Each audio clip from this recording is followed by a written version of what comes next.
जगत में चिंता मिटी है उनकी, शरण में तेरी जो आ गए हैं, वही हमेशा हरे भरे हैं।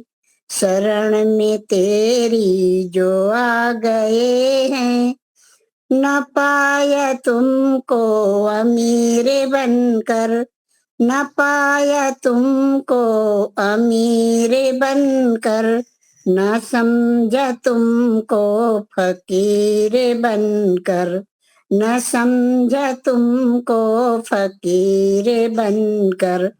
उन्हीं को तेरे हुए है दर्शन, शरण में तेरी जो आ गए हैं। जगत में चिंता मिटी है उनकी, शरण में तेरी जो आ गए हैं। न देखा तुमको किसी ने बल से, न देखा तुमको किसी ने बल से, न चल सका कोई अपने छल से, न चल सका कोई अपने छल से। जो तेरे दर के बने भिखारी, वही परम पद को पा गए हैं। शरण में तेरी जो आ गए हैं, जगत में चिंता मिटी है उनकी, शरण में तेरी जो आ गए हैं। जो तेरे दर के बने भिखारी, जो तेरे दर के बने भिखारी, लगन जिन्हें है बस एक तुम्हारी, लगन जिन्हें है बस एक तुम्हारी, उन्हें ही मिलती सफलता भारी। शरण में तेरी जो आ गए हैं, जगत में चिंता मिटी है उनकी, शरण में तेरी जो आ गए हैं। हजारों मजहब हजारों फिरके, हजारों मजहब हजारों फिरके, बना के आपस में लड़ते फिरते, बना के आपस में लड़ते फिरते, मगर वही शांत चित्त है रहते। शरण में तेरी जो आ गए हैं, जगत में चिंता मिटी है उनकी, शरण में तेरी जो आ गए हैं। ना मंदिरों में है तुझको पाया, ना मंदिरों में है तुझको पाया, ना गिरजा मस्जिद में देखे पाया, ना गिरजा मस्जिद में देख पाया। सर्वत्र देखा उन्होंने तुमको, शरण में तेरी जो आ गए हैं। जगत में चिंता मिटी है उनकी, शरण में तेरी जो आ गए हैं, शरण में तेरी जो आ गए हैं। ओम बहुत बहुत धन्यवाद दीपालिका जी समय देने के लिए। सभी को पुनः सादर नमस्ते। बहुत ही सुंदर संतोष माता जी, बहुत अच्छा भजन आपने सुनाया। अभी एक भजन और हम ले सकते हैं, और कोई लेना चाहें तो। हाँ जी, मैं बोल दूं? हाँ जी, सुनीता जी आप बोलिए। हाँ जी, धन्यवाद जी। सभी को सादर नमस्ते। प्रभु भक्ति का भजन है। दो घड़ी परमात्मा को सर झुका कर देख लो, दीन बंधु की शरण एक बार जाकर देख लो। दो घड़ी परमात्मा को सर झुका कर देख लो। आशिकाना फिल्म गजलें तो लिखता रहा, सच्चे रहबर की गजल कुछ गुनगुना कर देख लो। दो घड़ी परमात्मा को सर झुका कर देख लो। गंगा यमुना तीर्थों पर जा रहा, कभी आ रहा, मन के मंदिर में तू एक दीपक जला कर देख लो। दो घड़ी परमात्मा को सर झुका कर देख लो।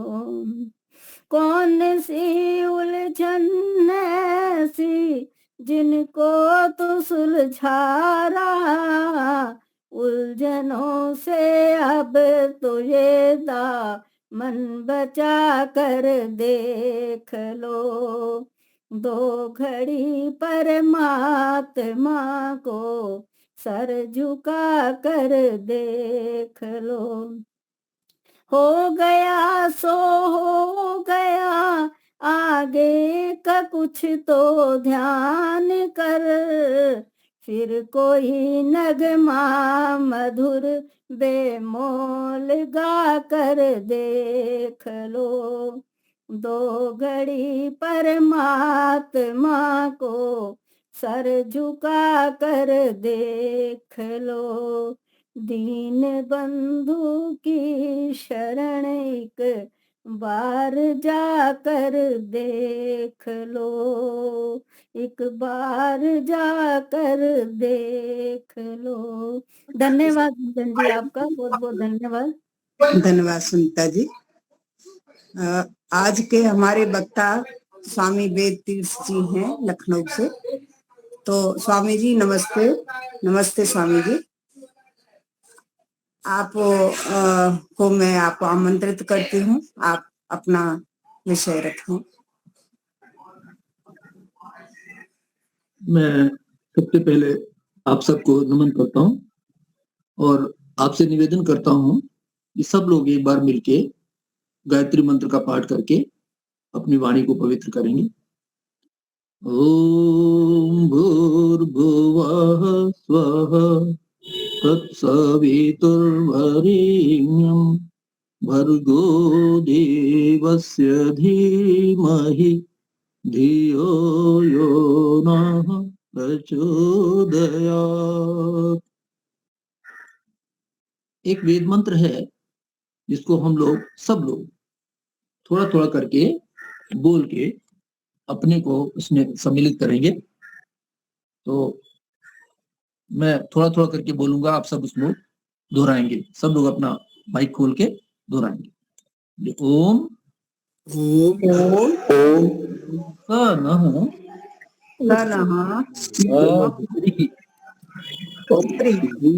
अप्रिहि पारयाति स्वस्ति नावः पुरुहूतः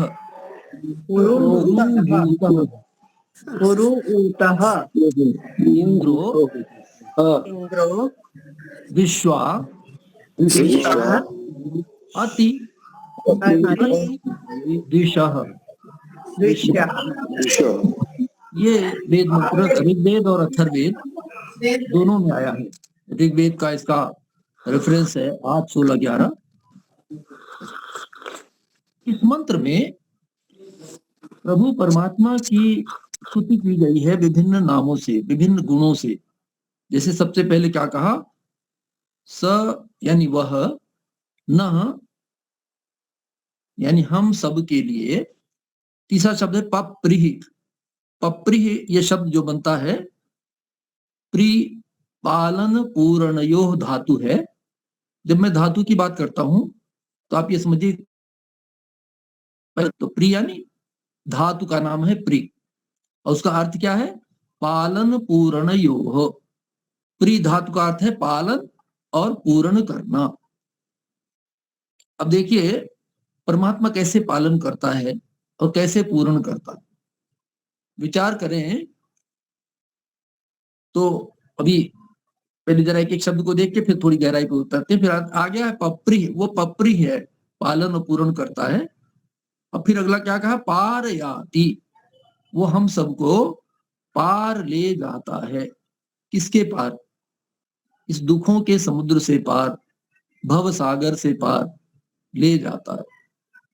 फिर किस लिए ले जाता है? बोले स्वस्ति, कल्याण के लिए। कैसा कल्याण? मानव जीवन का जो चरम लक्ष्य है मोक्ष की प्राप्ति, उस तरफ हमको अग्रसर कराने के लिए जाता है, सांसारिक दुखों से पार ले जाता है। अब वो पार कैसे ले जाता है?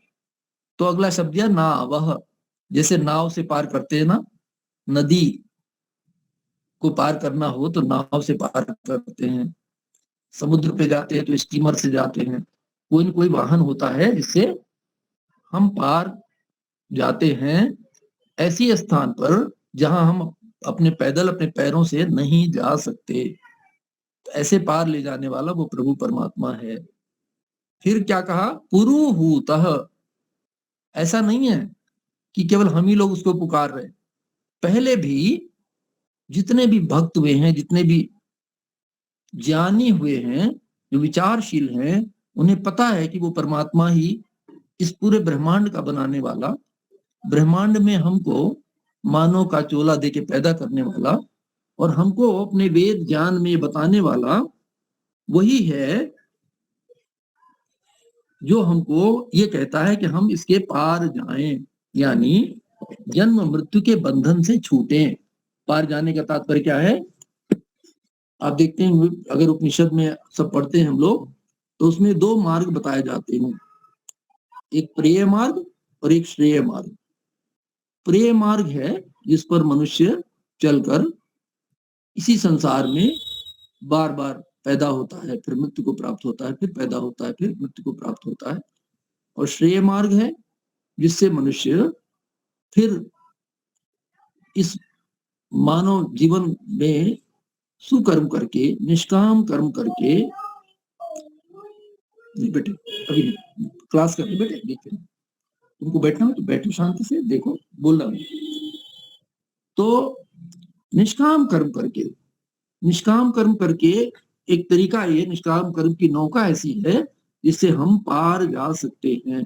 परमात्मा ने ही व्यवस्था बनाई है, परमात्मा ने ही बताया है कि अगर हम निष्काम कर्म करेंगे तभी हम पार जा सकते हैं। किसके पार? इस जन्म और मृत्यु के बंधन से पार होके। अगर जन्म है तो जन्म में दुख भी है, तो जो दुख है और जो कुछ हमें संसार में सुख दिखता है वो सुख दिखने को है, उसमें चार दुख, सब में, सभी सुखों में, सांसारिक कोई भी सुख हो उसमें चार दुख मिले रहते हैं। वो है परिणाम, ताप, संस्कार और गुण वृत्ति विरोध दुख।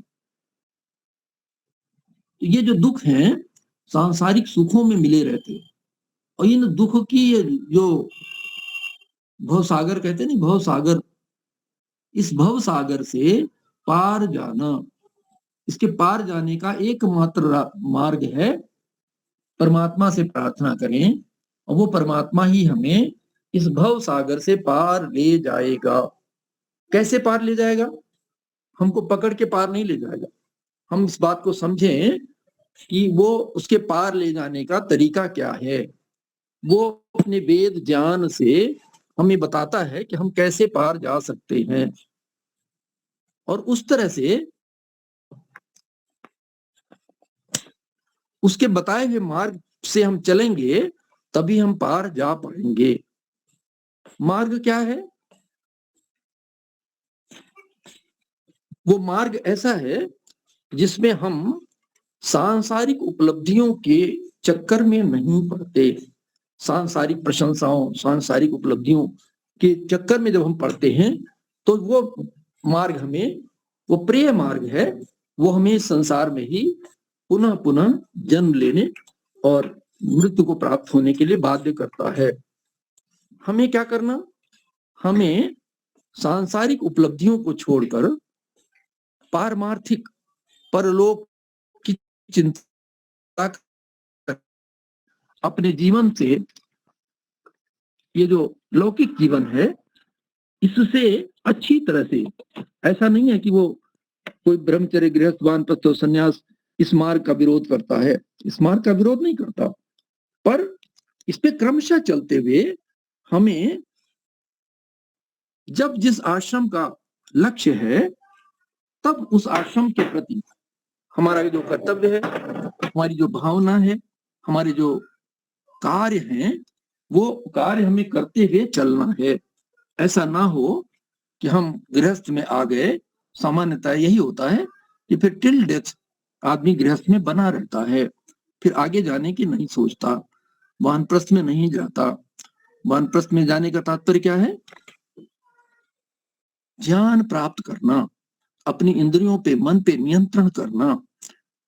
संसार में जो तीन सत्ताएं हैं, परमात्मा, जीव और प्रकृति, इनके बारे में अच्छी प्रकार से ज्ञान प्राप्त करना। अच्छी प्रकार से जब ज्ञान प्राप्त कर लेंगे तभी हम ये समझ पाएंगे हमको ये मानव का चोला जो मिला है किस हेतु से मिला है, और इस हेतु को हम सार्थक कैसे कर पाएंगे। उसका सिस्टम जब समझ लेंगे कि हम कैसे सार्थक कर सकते हैं, तभी इस मानव जीवन की सार्थकता होगी। और ये जो पार याति की बात कही गई, पार जाने की बात कही गई, तभी हम पार जा पाएंगे। वो परमात्मा हमें बताता है कि हम कैसे पार जाएं। इस संसार के, इस भव सागर से पार जाने का जो मार्ग है, वो मार्ग वही प्रभु हमको, परमात्मा बताता है।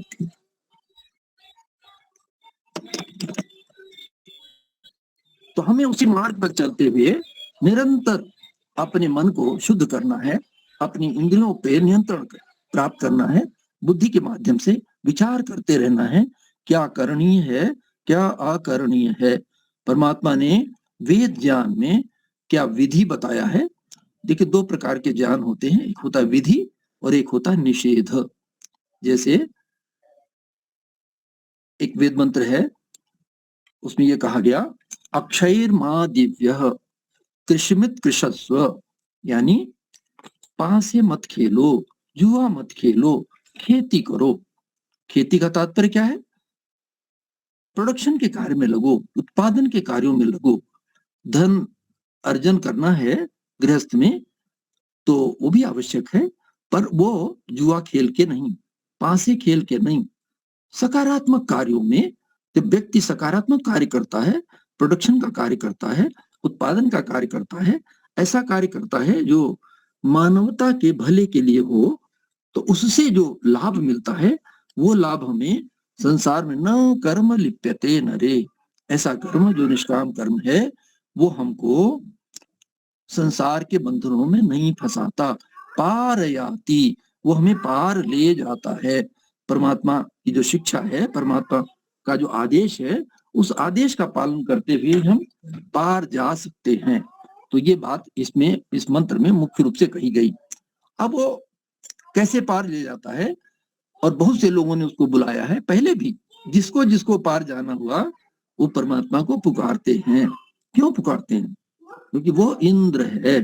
इंद्र, ये शब्द इदी परमेश्वरीय धातु से बनता है, यानी इंद्र यानी इंद्रियों का जितना संसार का समस्त ऐश्वर्य है उसका स्वामी, उसका मालिक वो प्रभु परमात्मा है। और दूसरा इंद्र कौन है?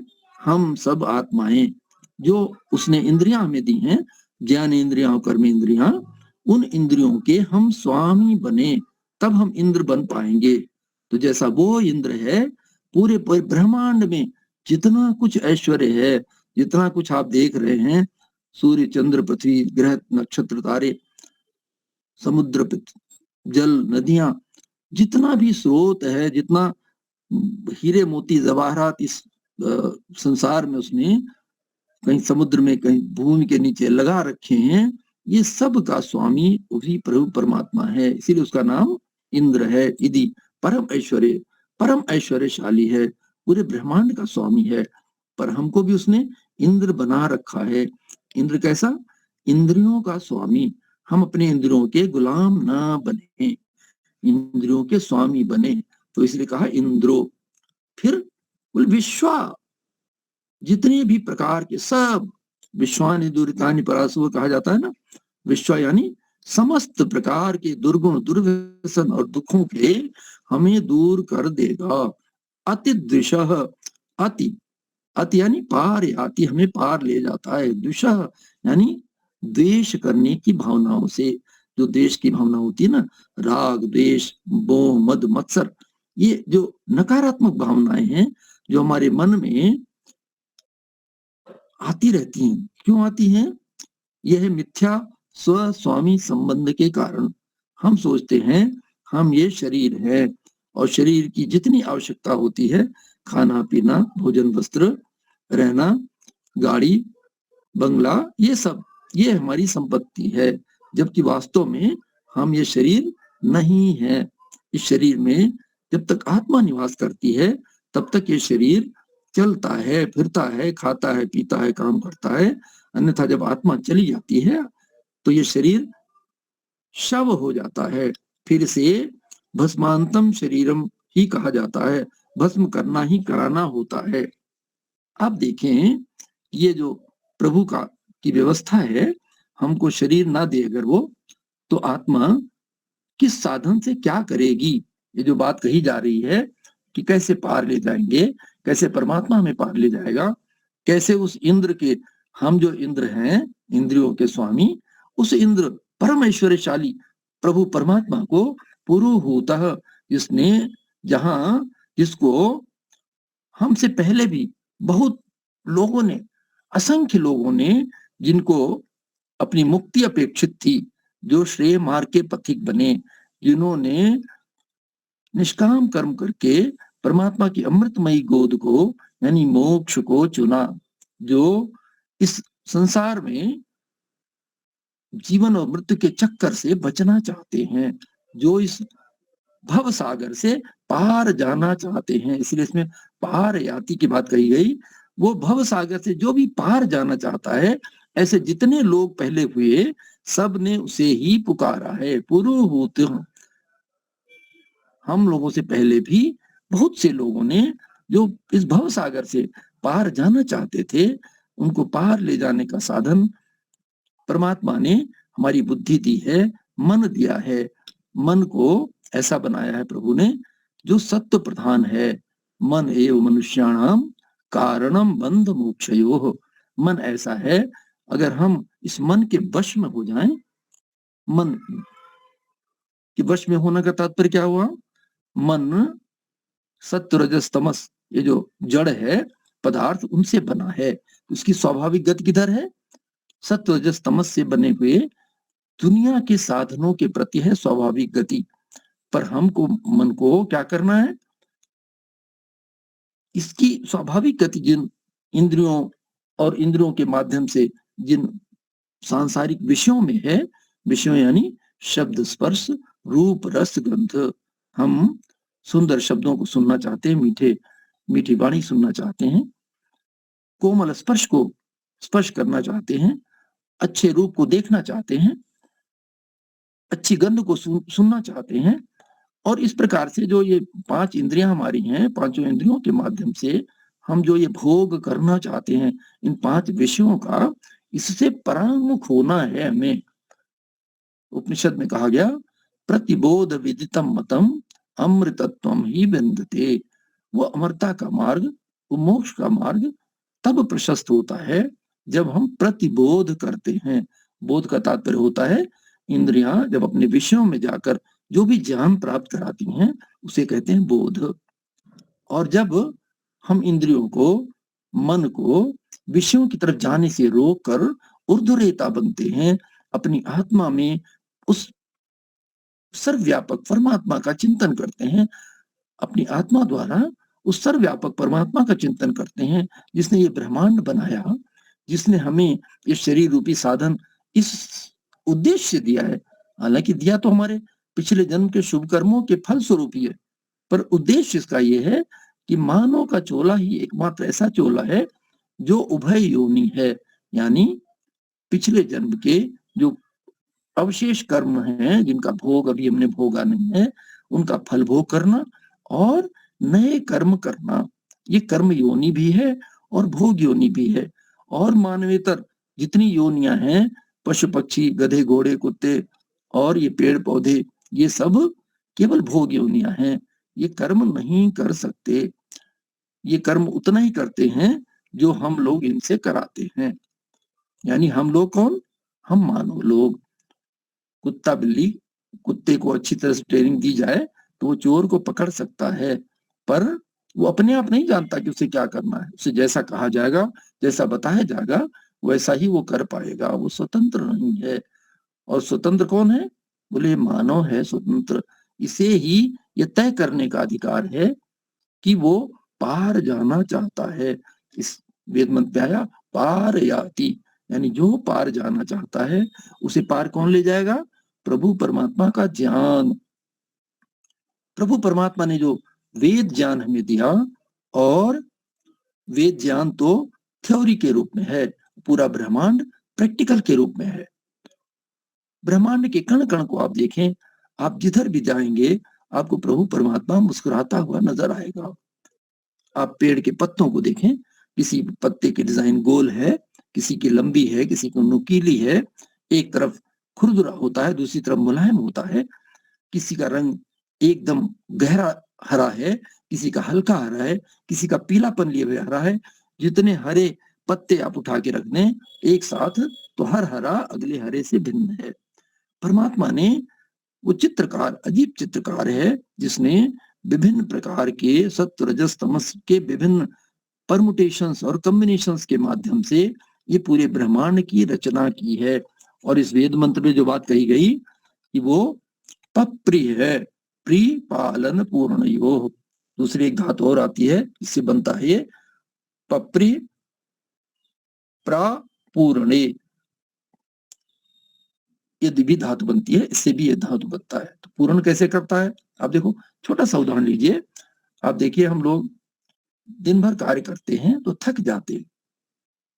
अब इस जब थक गए, शक्ति कम हो गई, शाम को कोई रात में जब दिन भर कार्य करके कोई आया है और शाम को कहे कि भाई कोई और कार्य करो, बोले भाई थकान आ गई है, अब हम कुछ कर नहीं सकते, अब भाई सो जाने दो। क्यों? परमात्मा ने ऐसी व्यवस्था बना रखी निद्रा की कि उससे वो सारी चीजें पूर्ण कर देता है। सुबह उठते हैं तो पूरी शक्ति फिर अपने आप जागृत हो जाती है। ये परमात्मा की व्यवस्था है कि वो नींद ऐसा चार्जिंग स्टेशन बना रखा उसने कि पूरी एनर्जी रिचार्ज हो जाती है। जैसे हम लोग मोबाइल में चार्जिंग में लगाते हैं ना, तो उससे उसकी बैटरी पूरी होती है। ऐसे हमारी बैटरी को ऐसा ऑटोमेटिक बना रखा है कि हम थक जाते हैं तो अपने आप, अगर हम ना भी सोना चाहें तो हमें नींद आ जाती है। क्योंकि परमात्मा को वो क्या है? पप्री है। उसका काम है पालन करना और पूर्ण करना। आप देखें, गर्भ में बच्चा आता है तो बच्चे को भोजन कहाँ से मिलता है? माँ की नाभि से उसकी नाल को जोड़ देता है, वहां से भोजन देता है। उसको पालन भी करना है और पूर्ण भी करना है। माँ के दुग्ध में इतने प्रकार के पदार्थ हैं कि उससे बच्चे की हड्डी, चमड़ा, उसका शारीरिक विकास, उसका मानसिक विकास, सारे विकास होते रहते हैं। अगर वो ना हो तो पालन और पूर्ण कैसे होगा? परमात्मा की व्यवस्था है।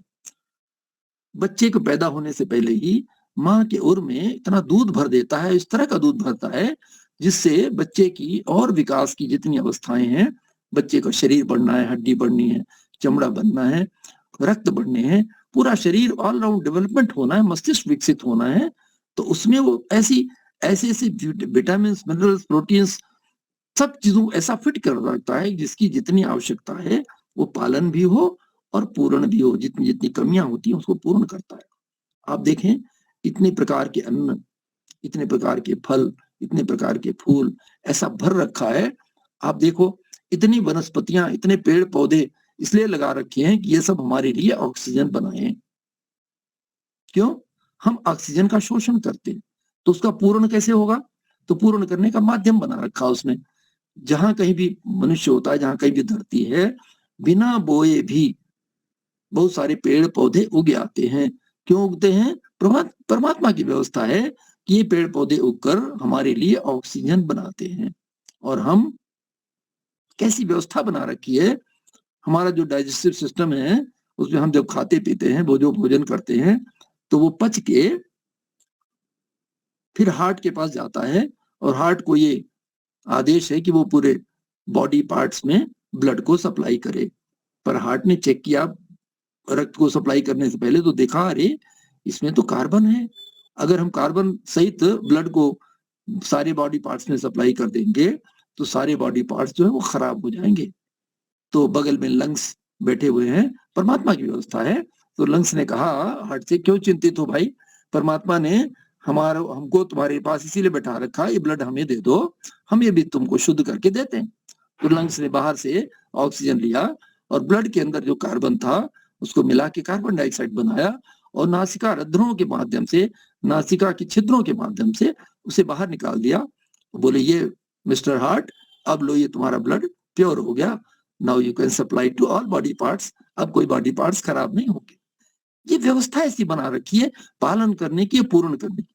पालन करना है उसे पेड़ पौधों का भी, जो कभी पिछले जन्म में हमारी आपकी तरह मनुष्य थे, पर उन्होंने अपने शरीर से इतने पाप किए कि उनको दंड देके भोग योनि के रूप में दंड देकर पेड़ पौधे के रूप में स्थावर योनियों में खड़ा कर दिया है। बोले अब तुम खड़े रहो, तुमने पिछले जन्म में बहुत पाप किया है, किसी का कल्याण नहीं किया है, अब तुम्हारा एक एक अंग, पत्ता, फूल, फल, लकड़ी, ये सब लोगों के काम आएगी। पिछले जन्म में तूने बहुत प्रदूषण फैलाया है, अब तुम प्रदूषण को दूर करो, यानी अब तुम ऑक्सीजन बनाओ। मनुष्यों के लिए जो आवश्यक ऑक्सीजन है उसकी पूर्ति तुम करो, और तुम्हारे लिए जो कार्बन डाइऑक्साइड की आवश्यकता है वो मैं ऐसी व्यवस्था बनाए दे रहा हूं कि वो ये मनुष्य ना चाहते हुए भी कार्बन डाइऑक्साइड तुम्हारे लिए बनाएगा ही। तुम्हारा भी पूर्ण होगा और उसका भी पूर्ण होगा, दोनों का पालन भी होगा और पूर्ण भी होगा। यह है पप्रिह, यानी प्री पालन पूर्ण योग। ये जो शब्द है, देखिए कि एक शब्द की गहराई होती है कि कैसे कैसे करता है। और ये सब किसके लिए है? बोले स्वस्ति, कल्याण के लिए है। किसके लिए? बोले विश्व, पूरे विश्व के कल्याण के लिए, किसी एक व्यक्ति के कल्याण के लिए नहीं है। परमात्मा की जो व्यवस्था है, परब्रह्म परमात्मा, वो सबका पिता, पिताओं का भी पिता, स नो बंधुर जनिता स विधाता, ऐसा वो है। माताओं का भी माता, पिताओं का भी पिता, बंधुओं का भी बंधु, और सर्वश्रेष्ठ देवताओं का भी देव, देवादि देव वो प्रभु परमात्मा। उसकी व्यवस्था है, उसके ही अनुशासन में, उसके ही संसार में रहकर हम अपने जीवन के चरम लक्ष्य को प्राप्त कर सकते हैं। और उस चरम लक्ष्य को प्राप्त करने के लिए हमें क्या करना होगा? एक तो द्वेष भाव हटाना होगा। अतिद्वेषः, इस वेद मंत्र के अंतिम चरण में लिखा, अतिद्वेषः यानी जितना भी द्वेष भाव है, द्वेष तो एक उपलक्षण है, तात्पर्य क्या हुआ? काम, क्रोध, लोभ, मोह, मद, मत्सर, ये जितने नकारात्मक भाव हैं, क्रोध हम लोग करते हैं। दर्शनों में कहा जाता है लोभ, मोह, क्रोध, ये तीन शत्रु हैं। इन तीन शत्रुओं के आधार पर जो हम कार्य करते हैं, वो कार्य हमारे 81 प्रकार की हिंसा, 81 प्रकार का असत्य और इस 81 प्रकार के सारे दोष, अहिंसा, सत्य, अस्तेय, ब्रह्मचर्य, परिग्रह, ये जो बात बताते हैं ना, ये सब 81 प्रकार के इनके भेद बताए हैं। तो किस लिए? लोभ, मोह, क्रोध पूर्वक जो कोई भी कार्य हम लोभ से, मोह से या क्रोध से करते हैं, वो कार्य हमारे फिर हमें बंधनों में फंसाते हैं। फिर इसी संसार में पुनरपि जननम, पुनरपि मरणम, पुनरपि जनरे जठरे शयनम, यही बार बार हमें माँ के कोख से जन्म लेना पड़ेगा। और जब जन्म लेंगे तो दुख मिलेगा ही। इसीलिए ये जो प्रवृत्ति है, ऐसी प्रवृत्ति नहीं होनी चाहिए हमारी जिसमें हम अज्ञान के वशीभूत होके, मिथ्या ज्ञान करके, संसार की स्थिति को ना समझते हुए हम ये ना समझें कि हमारा जीवन, ये जो मानव का चोला हमें मिला है, ये मोक्ष का मार्ग है। कैसे हम मुक्त पाए हैं, इसके लिए परमात्मा ने हमें ये मानव का चोला दिया है। तो हम इस मोक्ष मार्ग के पथिक बने।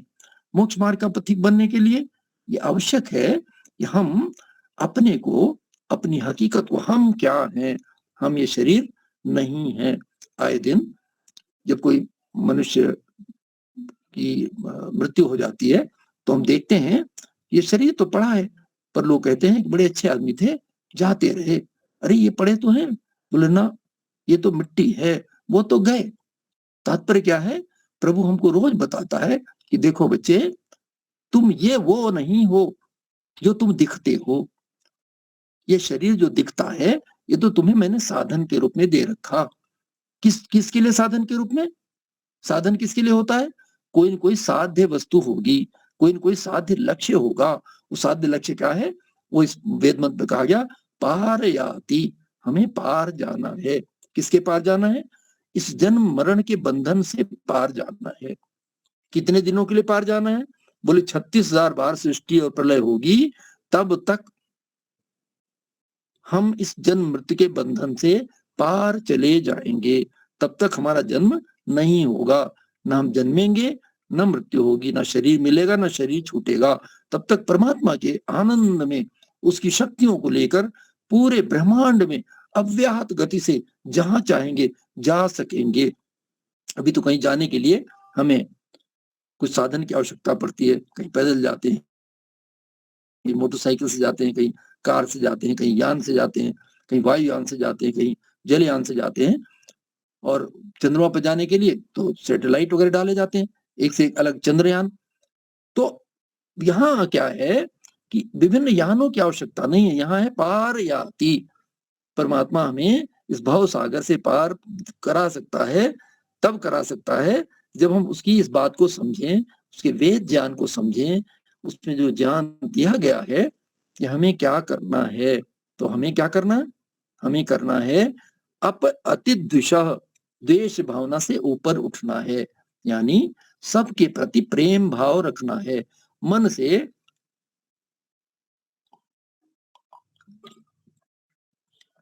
हम जो कार्य करते हैं, आप लोगों को बड़ा आश्चर्य होगा कि जो ये शरीर से कार्य हम करते हैं, ये सारे कार्य ये मिश्रित कार्य होते हैं, यानी इसमें पाप भी है और पुण्य भी है। अब कैसे मिश्रित होते हैं? मान लीजिए कि आपने कोई दान किया, तो कितना दान कर देंगे? इसकी सीमा है ना। मान लीजिए कि आपने 1 लाख रुपए का दान कर दिया, किससे किसी विद्यालय के बच्चे को स्कॉलरशिप दी जाए। कितने बच्चों को स्कॉलरशिप मिलेगी? 1 को, 2 को, 4 को, 10 को? इतने ही बच्चे तो नहीं है विद्यालय में, शेष बच्चों को तो नहीं मिल पाएगा ना। तो उनको नहीं मिल पाया तो ये आपका, जिनको मिल पाया उनके लिए तो पुण्य हो गया, जिनको नहीं मिल पाया उसके लिए पाप हो गया। तो ये मिश्रित कर्म होते हैं। इसीलिए जो ध्यानी जन हैं वो बोलते हैं कि पुण्य कर्म तो केवल मन से होते हैं, यानी मन में किसी के प्रति भी दुराव मत रखो। कि कोई दुष्ट से दुष्ट व्यक्ति है, उसके प्रति भी प्रेम का भाव रखें, उसके प्रति भी करुणा का भाव रखें। दर्शन की भाषा में मैत्री करुणा मुदितोपेक्षाणाम सुख दुख पुण्य अपुण्य विषयानाम भावना चित्त प्रसादनम, यानी जो सुखी व्यक्ति है उसके प्रति मैत्री का भाव, जो दुखी है उनके प्रति करुणा का भाव, जो पुण्यात्मा है उनके प्रति प्रसन्नता का भाव, और जो पाप आत्मा है, दुष्ट हैं, उनके प्रति उपेक्षा का भाव रखना है। ये क्यों रखना है? ताकि हमारा चित्त मन प्रसन्न हो। क्यों? क्योंकि प्रसन्न मन ही एकाग्र होता है, और जो मन प्रसन्न नहीं होगा, एकाग्र नहीं होगा, उसमें साधना नहीं हो सकती। धारणा, ध्यान, समाधि जो अंतरंग हैं योग के, उनमें जब तक व्यक्ति का मन प्रसन्न नहीं होगा, एकाग्र नहीं होगा, साधना करने के लिए सक्षम नहीं हो पाएगा, तब तक ये जो ये द्वेष है ना, द्वेष करने वाले, राग द्वेष, मद मोह मत्सर, लोभ मोह क्रोध, इनसे निवृत्त हम नहीं हो पाएंगे। तो हमें प्रयास ये करना है कि हम मन में सबके प्रति प्रेम भाव रखें। किसी ने आपके प्रति कोई बुरा किया है तो उसे क्षमा कर दो, और आपसे किसी के प्रति कोई गलत बात हो गई मनसा वाचा कर्मणा भी, तो आप क्षमा मांग लो। मन में किसी प्रकार की कोई गांठ ना रहे, किसी के मन में कोई अन्यथा भाव ना रहे। लोभ मोह क्रोध ये ऐसे 3 शत्रु हैं, इनसे बच के रहना होगा। इनसे बच के रहेंगे, हम जो भी कार्य करें अपने विचार करके करें। ये परमात्मा का आदेश है, परमात्मा ही बताता है कि कैसे हम पार जा सकते हैं। अपद्विषः यानी द्वेषपूर्ण जो वृत्तियां हैं उनसे हम पार जाएं। काम क्रोध लोभ मोह मद मत्सर ये हम अपना पराया, हम सोचते हैं कि हम ये शरीर हैं, तो शरीर की जितनी आवश्यकताएं हैं उनकी आवश्यकताओं के साधन हम इकट्ठे करते चले जाएं तो हम सुखी होते चले जाएंगे। पर ऐसा है नहीं, हम ना तो शरीर हैं, हम हैं आत्मा, और आत्मा को इन साधनों की आवश्यकता नहीं होती। जो भी हम खाते पीते हैं वो सब आत्मा तक नहीं जाता, वो सब शरीर में रहता है, मन तक जाता है। आत्मा देखता जरूर है उसको, आत्मा उसका अनुभव करता है, पर रहता सब मन तक ही है। आत्मा में न सुख जा सकता है, न दुख जा सकता है, न कोई पदार्थ जितना भी, न गाड़ी न बंगला, कुछ भी नहीं जा सकता आत्मा में। आत्मा तो नित्य शुद्ध बुद्ध मुक्त स्वभाव है, उसमें किसी प्रकार का कोई परिवर्तन नहीं होता, और वो आत्मा ही हमारा वास्तविक स्वरूप है। यही हमें जानना है, समझना है, और सबके प्रति जब द्वेष का भाव हटा देंगे, किसी प्रकार का मनोमालिन्य नहीं रखेंगे मन में से, तो मन से जो आप कार्य होंगे, जब आप किसी के प्रति कोई द्वेष नहीं रखेंगे, सबके प्रति मैत्री का भाव रखेंगे, सबके प्रति प्रेम का भाव रखेंगे, तो कोई भी आपका मानसिक कार्य कभी भी पाप नहीं होगा, निरंतर पुण्य ही पुण्य होगा। तो ऐसा जब मानसिक कार्य करते रहेंगे, मन में ही करना है। आवश्यक नहीं है कोई दुष्ट व्यक्ति है, शराब पिए हुए घूम रहा है, तो उसके पास जाके आपको मित्रता नहीं करनी, पर मन में उसके प्रति भी करुणा का भाव रखना। हे प्रभु परमात्मा, अब तक इसने शराब पी के बहुत कुछ बिगाड़ लिया, अब ऐसी कृपा करो, इसकी बुद्धि शुद्ध कर दो, अब आगे और ये पाप इकट्ठा ना करे। पाप की गठरी इसकी वैसे ही पहले ही बहुत भारी हो गई है, प्रभु कृपा ऐसी करो कि इसकी बुद्धि शुद्ध हो जाए, अब से ये पाप करना बंद कर दे। ऐसा परमात्मा वो हम सब के मनों में बैठा हुआ निरंतर, जब कोई हम अच्छा कार्य करने चलते हैं तो उत्साह प्रसन्नता निभता, और जब कोई बुरा कार्य करने की बात भी मन में आती है तो भय शंका और लज्जा ये देता है। ये परमात्मा की तरफ से संकेत होता है। जब किसी कार्य में भय शंका और लज्जा आए तो आप समझ लो कि प्रभु परमात्मा मना कर रहा, देखो बच्चे, तुम्हें भी ये मानव का चोला ऐसे गंदे काम के लिए नहीं दिया, इसे मत करो। और जब उत्साह प्रसन्नता और निर्भयता है किसी कार्य के लिए, तो आप ये समझ लो कि प्रभु परमात्मा प्रसन्न होके आपकी पीठ थपथपा रहा है, बकफ कर रहा है, अरे कीप इट अप, बच्चे बहुत अच्छे कार्य कर रहे हो, अच्छे कार्य करते चले जाओ। जब तुम अच्छे कार्य करते चले जाओगे तो मैं तुमको पार याति, इस संसार सागर से, भव सागर से, जन्म और मृत्यु का जो बंधन है उससे तुम्हें पार कर दूंगा, फिर तुम्हें किसी प्रकार का दुख नहीं मिलेगा। अब आप देखिए कि ऐसा सुख जिसमें किसी प्रकार का दुख ना हो, ये केवल मोक्ष की में ही मिलता है, मुक्ति की अवस्था में ही मिलता है, जहां आत्मा को, क्योंकि शरीर नहीं है उसके पास, तो किसी प्रकार की कोई आवश्यकता है नहीं, ना भोजन की आवश्यकता, ना वस्त्र की आवश्यकता, ना नहाने की, ना धोने की। आत्मा निरंतर परमात्मा की शक्तियों के साथ जहां चाहे जा सकता है।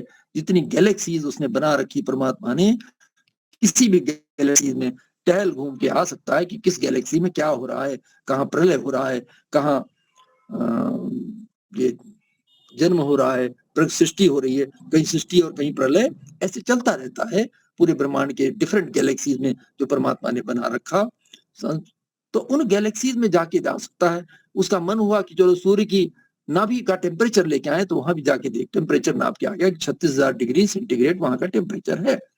तो ऐसे तो हम दूर दूर से, इतनी तेज धूप हो जाती है दोपहर में, उसकी तरफ हम देख नहीं सकते सूर्य की तरफ, और जब मुक्ति अवस्था में तो वहां भी जाके सब कुछ देख समझ सकते हैं कि कैसे परमाणु टकरा के ऊर्जा पैदा कर रहे हैं, और कैसे परमाणु मिल के ऊर्जा पैदा करते हैं और टकरा के ऊर्जा विखरण करते हैं।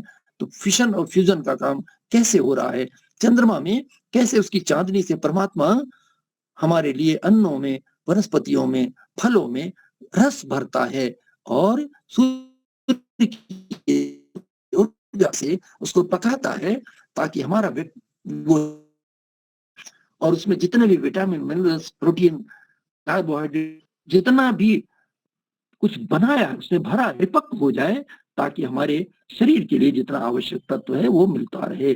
प्रिपालन पूर्ण योग, पपरी शब्द आया ना, तो पपरी वो परमात्मा हमारा पपरी है, प्रत्येक प्रकार से पालन और पूर्ण करता रहता है। ऐसे ही वो हमारी शक्तियों को, भौतिक शक्तियों को, मानसिक शक्तियों को, बौद्धिक शक्तियों को भी विकसित करता रहता है ताकि हम विकास करके समझ सकें कि पूरे विश्व में, पूरे संसार में जितने द्वेष करने वाले भाव हैं, जो हमसे द्वेष करते हैं, हम लोग संध्या में पढ़ते हैं ना, योस्मान द्वेष्ट यम वयम दुष्मस्तम वो जम भेदत्मा, किसी प्रकार का जो द्वेष कोई हमसे करने वाले हो या हम किसी से द्वेष करते हो, तो हे प्रभु परमात्मा उसे तुम्हारे न्याय पर छोड़ते हैं, यानी हम अपनी तरफ से उसे क्षमा कर दे रहे हैं। हम हमारे प्रति किसी का द्वेष है, हम क्षमा करते हैं प्रभु, मानसिक रूप से हम उससे मित्रता रखना चाहते हैं। हम चाहते हैं कि उसके मन में भी जो लोभ, मोह, क्रोध आदि भाव है, नकारात्मक भाव है, वो सब समाप्त हो जाएं, क्योंकि तुम तो सबके लिए ऐश्वर्यशाली हो, ऐश्वर्य सबको देते रहते हो। ये जो मानसिक शारीरिक शक्तियां हमारी हैं, सब उसी प्रभु परमात्मा की दी हुई है। नेत्रों में देखने की शक्ति,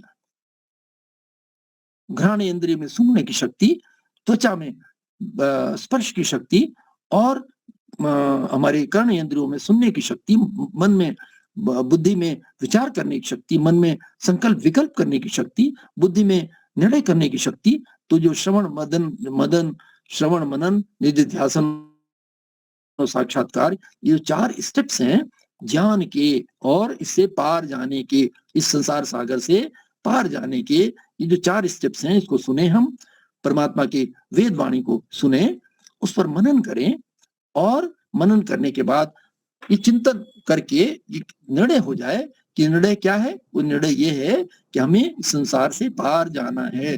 परमात्मा ने जो मनुष्य का शरीर में दिया है वो इसलिए दिया है कि हमें इस जन्म मरण के बंधन से मुक्त होना है। इस मानव शरीर में ही ये कर्म योनि है, इसी में ही हम इस बंधन से मुक्त हो सकते हैं। बाकी शरीर तो भोग योनियां हैं। फिर अगर इसमें ही नहीं हमने पार जाने का साधन बना लिया तो उपनिषद में कहा गया, इस चेद वेदित अथ सत्यमस्ति न चेद वेदित महति विनष्टि। अगर इसी जन्म में हमने इसका साधन नहीं बना लिया और हम इस जन्म मरण के बंधन से पार नहीं चले गए, भव सागर से पार निकल नहीं गए, तो फिर ना जाने फिर ये मानो का चोला कब मिलेगा, कब हमें ये साधन मिलेगा जब हम इसके पार जा सकेंगे, पार जाने की क्षमता प्राप्त कर सकेंगे। तो इसलिए परमात्मा ने हमें जो पपरी है वो पार याती है, स्वस्ति कल्याण कर रहा है नाव को, और हम सबसे पहले जितने भी लोग पार गए हैं सब उसको पुकार के ही गए हैं, सब उसके द्वारा पुकारे हुए, उसके प्रति प्रेम से, श्रद्धा से अवनत हुए, उसके प्रति भक्ति करके, उसका ज्ञान प्राप्त करके, तदनुरूप आचरण करते हुए ही पार गए हैं। ऐसा जो इंद्र है वो पूरे विश्व में, संसार में जितने प्रकार के द्वेष भावनाएं हैं, उन द्वेष भावनाओं से हम सबको मुक्त कर दे ताकि हम इस मानव जीवन के चरम लक्ष्य मोक्ष को प्राप्त कर सके। प्रभु परमात्मा कृपा करे कि हम इस वेद मंत्र के इन आदेशों को, परमात्मा की इस व्यवस्था को समझ के और अपने को वास्तव में अपने को आत्मा समझ के, और आत्मा की जो अंतिम चरम लक्ष्य है वो है मोक्ष की प्राप्ति, परमात्मा की अमृतमयी गोद। हम इस शरीर तो साधन है, साधन के रूप में हमें दिया है, पर इस साधन को हम साध्य न समझ बैठे। हम अपने साध्य को, लक्ष्य को, परमात्मा का जो अमृतमयी गोद है वो जो हमारा लक्ष्य है, उस चरम लक्ष्य को याद करते हुए, तदन रूप इस वेद मंत्र के भावों को समझते हुए, अपने को समझते हुए, अपना सत्व समझते हुए और श्रेय मार्ग के पथिक बनकर हम इस संसार सागर से पार जा सकें। प्रभु कृपा करे कि व्यवहार काल में हम वेद मंत्र की ये शिक्षाएं याद रहें और तदनुरूप आचरण करके धर्म, अर्थ, काम और मोक्ष की सिद्धि कर सकें। शम इत्योम। आप सबने बड़े ध्यान से सुना। आपका सबका बहुत बहुत धन्यवाद। बहुत आभार स्वामी जी आपका। आपने वेद के अंदर बहुत सारे ऐसे हीरे मोती भरे हुए हैं, हीरे मोती रूपी मंत्र जो है, आपने एक सुंदर मंत्र का बहुत ही अच्छा व्याख्यान दिया, व्यावर्त दिया कि हम सभी को श्रेय मार्ग की ओर बढ़ना चाहिए, तभी हमें वह परमात्मा इस भव बंधन से दूर करेगा। बहुत बहुत आभार स्वामी जी आपका, बहुत ही सुंदर आपका व्याख्यान। अभी यहीं पर हम हमारी इस सभा को समाप्त करते हैं। शंकर भाई शांति पाठ के लिए। मैं इलाहाबाद से बोल रहा हूँ। आवाज आ रही है? हाँ जी, हाँ जी, आ रही है। जहाँ पर विश्व भर की निगाहें हैं, कुंभ मेला नाम से, वहीं से मेरी आवाज आप तक पहुंच रही है। शांति पाठ, इसके बाद जय घोष। ओम द्यो शांति अंतरिक्षं शांति पृथ्वी शांतिरपः शांतिरोषधयः शांतिर वनस्पतयः शांतिर्विश्वे देवा शांतिर्ब्रह्म शांतिः सर्वं शांतिः शांतिरेव शांतिः सामा शांतिरेधि। ओम शांति शांति शांति। जय घोष। जो बोले सो अभय, सत्य सनातन जय। मर्यादा पुरुषोत्तम भगवान राम की जय हो। योगराज भगवान कृष्ण की जय हो। व्याकरण सूर गुरु विरजानंद सरस्वती की जय हो। युग प्रतक महर्षि दयानंद सरस्वती की जय हो।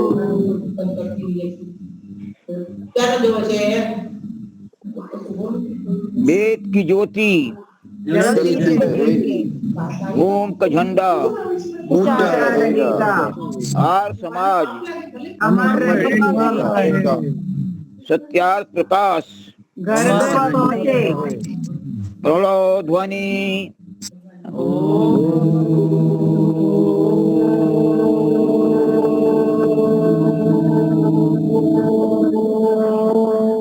वैदिक अभिवादन। सबको सादर नमस्ते। सर्वेभ्यो नमः। सबको सादर नमस्ते। वैदिक प्रज्ञा व्याख्यान माला में उपस्थित रहने वाले सभी महानुभावों का बहुत बहुत हृदय से धन्यवाद।